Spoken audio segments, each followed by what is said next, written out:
Baik teman-teman, di sini saya akan membahas tentang menganalisis perilaku organisasi militer Tentara Nasional Indonesia Angkatan Laut atau yang sering disebut dengan singkatan TNI AL seperti yang disebutkan ini ya teman-teman. Yang pertama ada latar belakang. Nah, jadi TNI AL ini memiliki peran yang strategis dalam menjaga kedaulatan dan keamanan wilayah maritim di Indonesia, teman-teman. Analisis terhadap organisasi militer TNI AL ini menjadi penting sebagai dasar untuk memahami bagaimana kekuatan laut Indonesia disusun dan bagaimana komando menjalankan fungsinya serta bagaimana nilai-nilai organisasi ini membentuk karakter prajuritnya, yaitu TNI AL.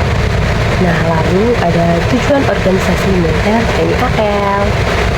Yang pertama, ada tujuan umum, yaitu menegakkan kedaulatan negara Indonesia di laut dan menjaga keutuhan wilayah NKRI. Lalu yang kedua nih teman-teman, ada tujuan khusus, yaitu pertahanan maritim, menegakkan hukum di laut, bantuan kemanusiaan dan penanggulangan bencana, dan yaitu pengembangan sumber daya manusia dan teknologi militer laut. Lalu yang ketiga ini ada relevansi dengan lingkungan sekitar, yaitu TNI AL turut menjalankan peran dan diplomasi militer dengan negara lain melalui latihan bersama dan kerjasama internasional, teman-teman.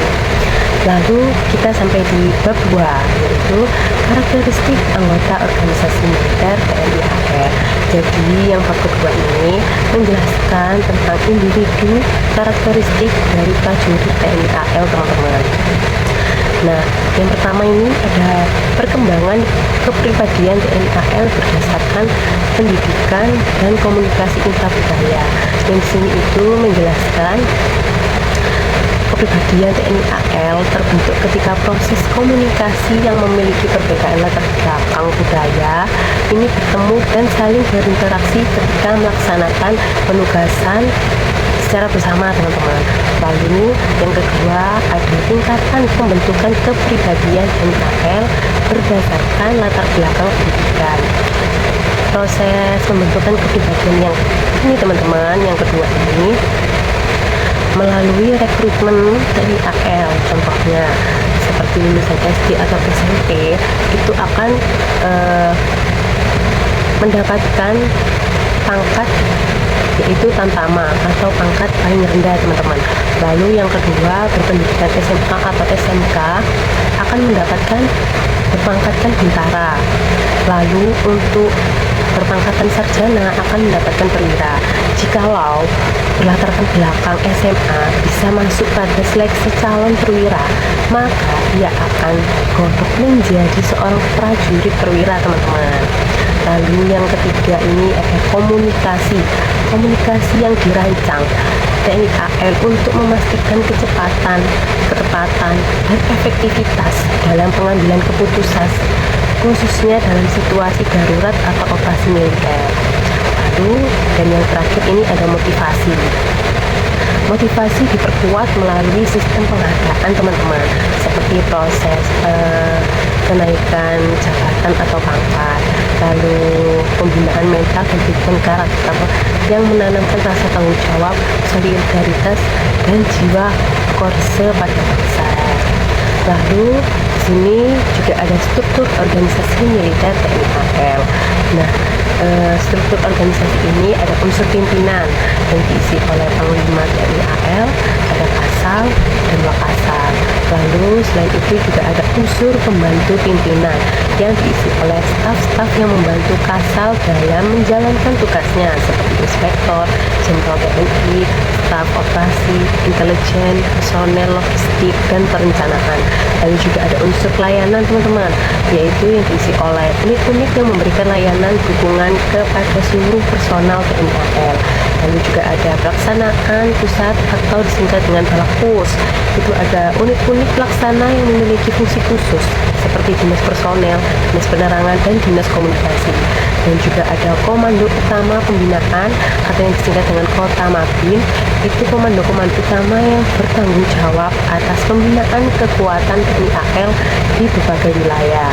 Lalu yang terakhir, teman-teman, yaitu Komando Utama Operasi atau dengan singkatan yaitu Kota Makops. TNI AL memiliki beberapa tulang punggung kekuatan tempur.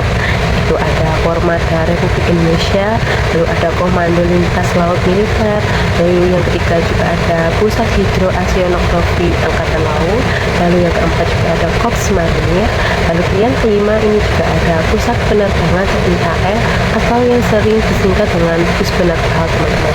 Nah, ini contoh dari struktur organisasi militer TNI AL yang teman-teman yang sudah saya jelaskan sebelumnya, bisa dilihat. Nah, selain struktur organisasi, di sini juga ada gaya kepemimpinan dari organisasi militer TNI AL, teman-teman. Nah, kepemimpinan dalam organisasi TNI AL ini mencakup beberapa aspek. Yang pertama ini ada gaya kepemimpinan, ada kepemimpinan lapangan, direktif, transnasional, lalu yang terakhir militer. Dan yang kedua ada peran pemimpin, yaitu membentuk kesiapan prajurit, menciptakan budaya kerja yang sehat, dan menghadapi tantangan global. Lalu yang ketiga ada pengaruh kepemimpinan, itu juga bisa kinerja prajurit, tingkat stres dan komitmen kerja. Lalu yang terakhir ada budaya organisasi, teman-teman.